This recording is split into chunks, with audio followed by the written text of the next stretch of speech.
මචං මම අද මේ ආනේ කෙසෙල් වලින් පිරුණු කෙසෙල් ලෝකෙට. මෙහෙ බලන හැම තැනම කෙසෙල් විස්තරයි තියෙන්නේ. ඉතින් බොක්ක මේ කෙසෙල් ලෝකයේ තියෙන්නේ පෘථිවියේ ඉඳන් ආලෝක වර්ෂ ට්‍රිලියනයක් විතර දුරින්.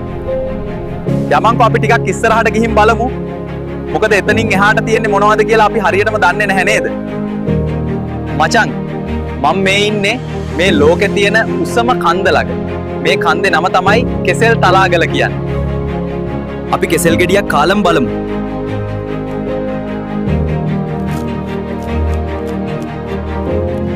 මචං මට කෙසෙල් වලින් හැදිච්ච කරත්තයක් හම්බ වුණා. මෙහෙ තව තැන් තියෙනවා බලන්න. වරෙන්කෝ යන්න. මම මේ ඉන්නේ තාමත් හාරන කෙසෙල් පතලක් ළඟ. යමන්කෝ ඇතුළට. මම මේ ඉන්නේ පතල ඇතුලේ. මෙහෙ තියෙන්නේ කෙසෙල් මැණික්, කෙසෙල් දියමන්ති වගේ දේවල් තමයි. මම බැලුවා මගේ යාළුවා කොහෙද කියලා. මෙයාලා මෙහෙත් ඉන්නවා බං. මෙහෙනම් ඉතින් කොච්චර කෑවත් ඉවර වෙන්නේ නැහැ. මම මේ ඉන්නේ කිරි සහ කෙසෙල් එකතු වෙච්ච ගඟක. මේ වගේ වෙන් වීදුරුවක් හැමදාම උදේට බොන්න තියනවා කියන්නේ টොප් බඩුව මචං. මේ තියෙන්නේ මචං මෙහෙ තාමත් සක්‍රිය කෙසෙල් ගිනි කන්දක්. කොහොමද ඒක? මචං මම යන්න හදන්නේ. මම මේ කෙසෙල් කැනත් ගත්තා ගෙදර අරගෙන යන්න. එහෙනම් මම ගිහින් එන්නම්. බයි බයි.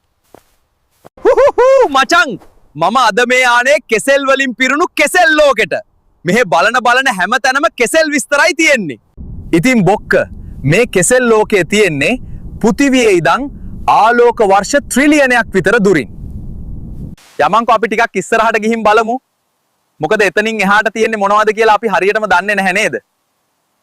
මචං මම මේ ඉන්නේ මේ ලෝකේ තියෙන උසම කන්ද ළඟ. මේ කන්දේ නම තමයි කෙසෙල් තලාගල කියන්නේ. අපි කෙසෙල් ගෙඩියක් කාලම් බලමු.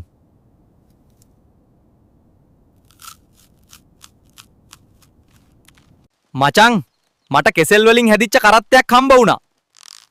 මෙහෙ තව තැන් තියෙනවා බලන්න. වරෙන්කෝ යන්න. මම මේ ඉන්නේ තාමත් හාරන කෙසෙල් පතලක් ළඟ. යමන්කෝ ඇතුළට. මම මේ ඉන්නේ පතල ඇතුලේ. මෙහෙ තියෙන්නේ කෙසෙල් මැණික්, කෙසෙල් දියමන්ති වගේ දේවල් තමයි. මම බැලුවා මගේ යාළුවා කොහෙද කියලා. මෙයාලා මෙහෙත් ඉන්නවා බං. මෙහෙනම් ඉතින් කොච්චර කෑවත් ඉවර වෙන්නේ නැහැ. මම මේ ඉන්නේ කිරි සහ කෙසෙල් එකතු වෙච්ච ගඟක. මේ වගේ වෙන් වීදුරුවක් හැමදාම උදේට බොන්න තියනවා කියන්නේ টොප් බඩුව මචං.